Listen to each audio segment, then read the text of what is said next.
आप सभी को वट सावित्री की ढेर सारी शुभकामनाएं। और हमने वट सावित्री की कथा पंडित जी से सुनी है, आप भी सुनिए। उसके निमित्त कथा है कि किस प्रकार सावित्री जी ने अपनी धर्म मर्यादाओं को रखते हुए अपने पति को मृत्यु होने के पश्चात यमपुरी से भी वापस ले आई। तो ऐसे अटल व्रत को कर कर उन्होंने पूर्ण किया।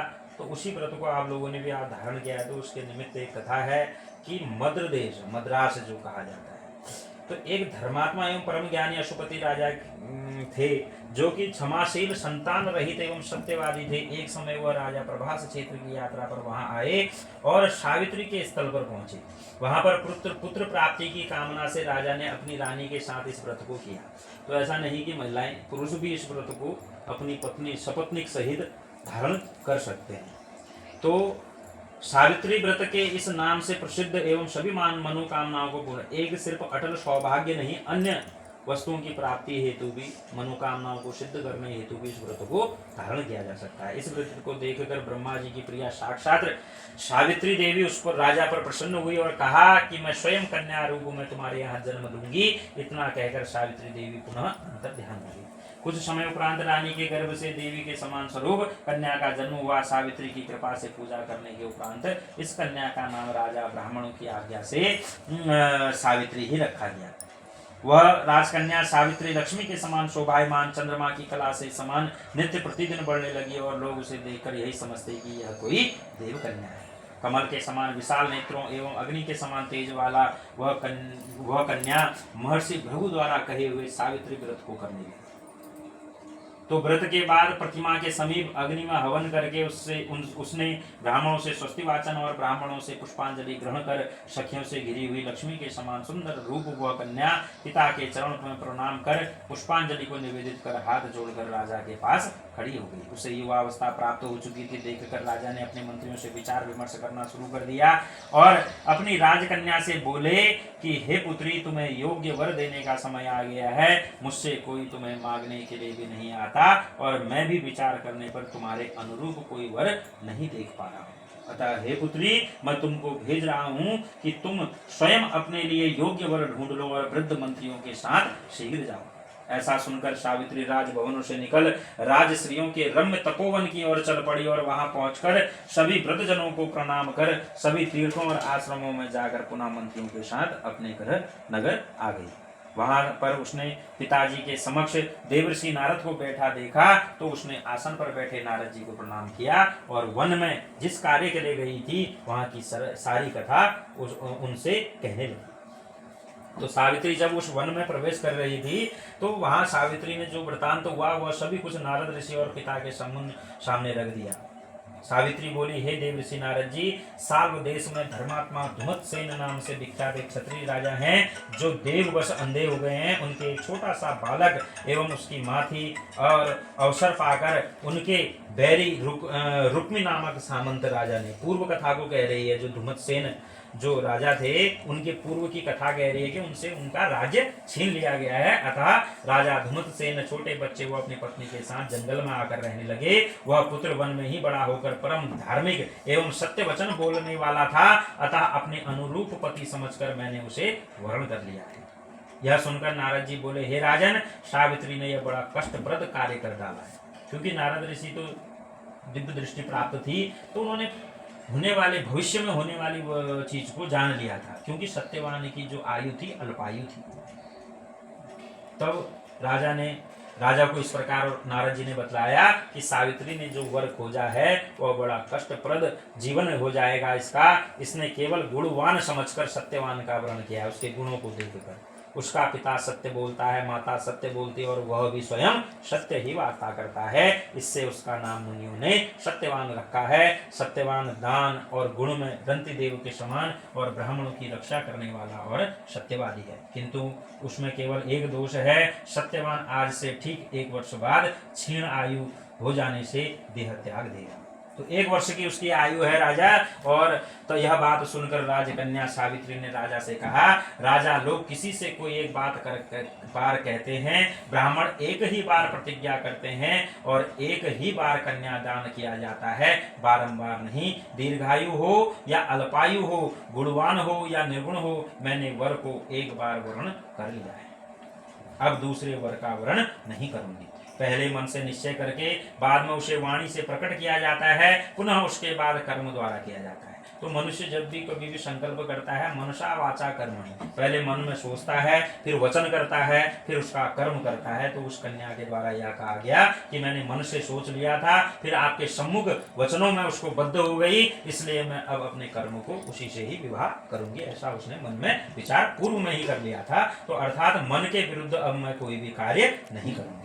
नारद जी ने कहा, हे राजन, निसंदेह हो आपकी कन्या ने वर खोजने में भारी परिश्रम किया है। सत्यवान, गुणवान, धर्मात्मा, माता पिता की सदा सेवा करना और सत्य बोलने वाला, वह सभी सद्गुणों का भंडार है और सावित्री के योग्य है। अतः अपनी पुत्री का कन्यादान निर्भीकता के साथ कर डालिए। ऐसा कहकर नारद जी आकाश मार्ग से स्वर्गलोक में चले गए। उसके बाद राजा ने शुभ मुहूर्तों में समीपवर्ती वेदों के परगामी ब्राह्मणों के द्वारा पुत्री सावित्री का विवाह संपन्न करा दिया। सावित्री भी मनोभिलाषित सत्यवान जैसे पति को पाकर ऐसे प्रसन्न हुई जैसे कोई पुण्यवान पुरुष स्वर्ग प्राप्ति कर प्रसन्न होता है। पुनः शिव जी पार्वती से कहते हैं। तो यह कथा जब सर्वप्रथम शिव ने पार्वती जी को ही सुनाई थी, क्योंकि यह उन्हीं की ही लीला है और पार्वती जी ही ऐसी देवी हैं जो प्रथम पतिव्रत नारी कहलाती है। तो इस प्रकार पार्वती जी को वह इस व्रत के बारे में बतला रहे हैं कि हे पार्वती, उस प्रकार उस आश्रम में रहते हुए सावित्री और सत्यवान को कुछ समय व्यतीत हुआ, लेकिन सावित्री के चित्त में जो बात थी, जो नारद जी ने उनको बताया था, उसके बाद वह बहुत दिन बीत जाने के समय मरण काल भी निकट आ चुका था। अतः सावित्री नारद जी की कही हुई मरण तिथि को हृदय में गिनती हुई ज्येष्ठ मास के शुक्ल पक्ष की 12वीं तिथि को सायंकाल मेरे पति की मृत्यु हो जाएगी। तो ज्येष्ठ मास के शुक्ल पक्ष की 12वीं तिथि की उसकी मृत्यु की तिथि थी। यह सोचकर उसने 3 रात्रि तक निराहार व्रत रहने का संकल्प रखकर रात दिन आश्रम में स्थिर रूप से रहने लगी। इसके बाद जब 3 रात्रि बीत जाने पर प्रातः काल मरण तिथि आई, तो स्नान कर देवताओं की अर्चना करने के बाद सावित्री ने सास ससुर का पाद वंदन कर उनके चरणों का स्पर्श कर जब कुल्हाड़ी लेकर सत्यवान जंगल की ओर जाने लगा, तो सावित्री भी उसके पीछे पीछे चल दी। वन में पहुंचकर सत्यवान जल्दी से फल, पुष्प, समीधा, कुशा, सूखी लकड़ी को इकट्ठा कर जाने का विचार करने लगा। तभी उसके सिर पर पीड़ा होने लगी, जिससे वह कार्य को छोड़कर वट वृक्ष की एक शाखा का सहारा लेकर सावित्री से कहने लगा, हे सुंदरी, सिर की वेदना दुख दे रही है, अतः मैं तुम्हारी गोद में क्षण भर सोना चाहता हूँ। जैसे ही पृथ्वी पर बैठी सावित्री ने सत्यवान के सिर को गोद में रखा, वैसे ही उसने कृष्ण मिश्रित पिंगल वर्ण वाले किरीटधारी पीत वस्त्र पहने साक्षात सूर्य के समान उदित हुए पुरुष को देखा। तो वह कौन थे? यमराज। उसे देखकर सावित्री प्रणाम कर मधुर वचन के साथ उनसे कहने लगी, आप देवताओं में हो या दैत्यों में हो, आप कौन हो जो मेरे पति को मुझसे अलग करने के लिए आए हो? मुझे अपने धर्म से च्युत करने के लिए कोई समर्थ नहीं, क्योंकि पुरुष श्रेष्ठ मुझे धधकती आग की लपट के समान ही समझिए।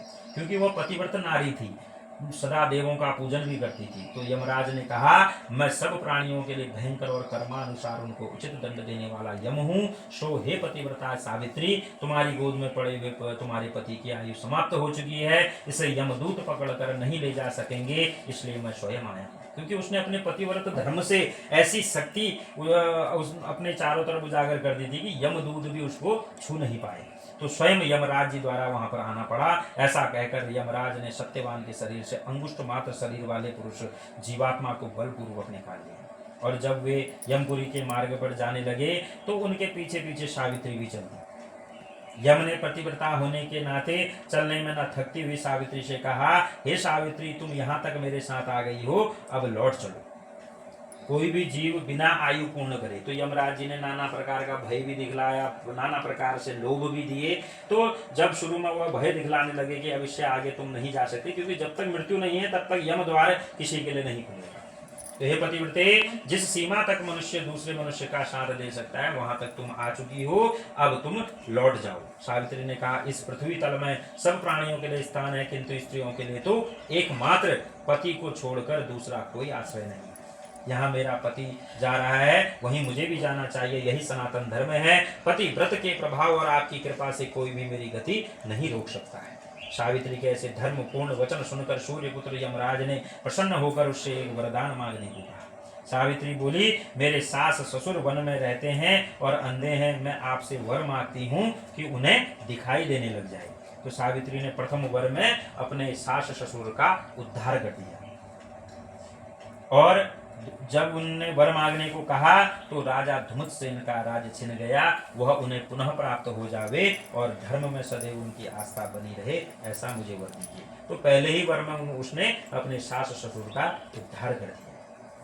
तो यमराज ने कहा ऐसा ही होगा और उसे लौट जाने की सलाह दी। यमराज की बातें सुनकर सावित्री ने कहा, हे भगवान, जहाँ मेरे पति देव जा रहे हों वहां उनके पीछे पीछे चलने में मुझे कोई भी कष्ट या परिश्रम नहीं। पति परायण होना मेरा कर्तव्य है। आप धर्मराज हैं, परम सज्जन हैं और सत्पुरुषों का समागम भी तो पुराणों के फल से कम नहीं है। सावित्री के ऐसे धर्मयुक्त श्रद्धापूर्ण वचन सुनकर यमराज ने फिर कहा, सावित्री, मैं तुम्हारे वचनों से, क्योंकि उसके धर्म बद्धता देख, व्रत को देखकर यमराज प्रसन्न थे और उसको बारंबार वरदान देने का लोभ कि यह लौट जाए करके उसे पुनः वरदान देने को कहा, मांगने को कहा। तो यमराज ने सहर्ष वह वरदान भी उसका पूर्ण कर दिया जो उसने दूसरे वर में मांगा। तो तब सावित्री ने क्या मांगा दूसरे वर में? अपने पिता के लिए 100 पुत्रों की प्राप्ति का वर मांगा, क्योंकि पूर्व काल में वह एक ही पुत्री उनकी थी। तो 100 पुत्रों का वरदान उस समय पर अपने पिता के लिए मांगा। तो दूसरे वर से उसने अपने मायके कुल का भी उद्धार कर दिया। तो इस प्रकार आगे ना बढ़कर लौट जाने के लिए बारंबार आग्रह यमराज जी करने लगे, परंतु सावित्री ऐसी निष्ठा और दृढ़ संकल्प देखकर, जो उसने दृढ़ संकल्प किया था कि मैं अपने पति को नहीं छोड़ूंगी करके, यमराज का हृदय पसीज गया। वे बड़ी कोमल वाणी में बोले, हे सुरते, तुम ज्यों ज्यों उत्तम धर्मयुक्त और गंभीर युक्त पूर्ण वचन कहती हो, त्यों त्यों मेरी प्रीति तुम पर बढ़ती जाती है। अतः तुम सत्यवान के जीवन को छोड़कर और वरदान मुझसे मांग लो और अपने घर लौट जाओ। तो यमराज ने अंत में यही कहा कि अब फिर पुनः तुम मेरे से वर मांगो, परंतु सत्यवान के जीवन को छोड़कर। तो तब सावित्री ने अपने ससुर और कुल का तो उद्धार कर दिया था, अपने कुल पिता का तो अपने ससुर के कुल दोनों का ही कल्याण कर चुकी थी 2 वरों से। अब एक वर और मांगने का जब उसे अवसर प्राप्त हुआ तो केवल अपनी ही भलाई का प्रश्न सम्मुख था। पति परायण नारी को अपने पति की आयु वृद्धि के अतिरिक्त और क्या फल कामना हो सकती है। तो उसे अपना पति तो चाहिए था, परंतु यमराज जी ने यह भी शर्त रखी थी कि तुम सत्यवान का जीवन नहीं मांगोगी। तब सावित्री ने बात को घुमाकर कहा कि मुझे 100 पुत्र होने का वरदान दीजिए। तो यमराज ने कहा तथास्तु। वैसे ही यमराज भी पहचान गए कि यह तो धर्मनिष्ठ और चतुर इत्यादि महिला है। तो इस प्रकार 100 पुत्र जब उसने मांगे तो पुनः सत्यवान को यमराज जी द्वारा जीवित करना पड़ा।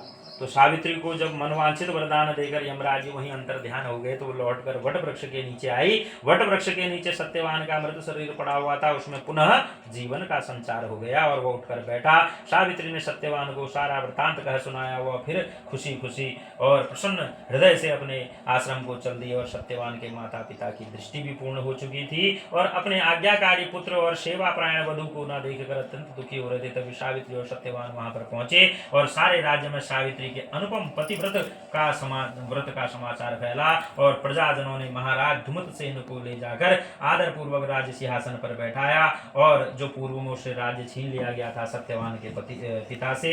तो और इस प्रकार सावित्री के द्वारा पुनः धुमतसेन को राज्य भी प्राप्त हुआ, अपनी आंखें भी प्राप्त हुई और सत्यवान को जीवन भी प्राप्त हुआ। और वहां दूसरी ओर उसके पिता अश्वपति को 100 पुत्रों की प्राप्ति और सावित्री सत्यवान ने भी 100 सतपुत्रों को प्राप्त किया और दीर्घ काल तक राज्य को भोग अंत समय पर वैकुंठ को प्राप्त किया।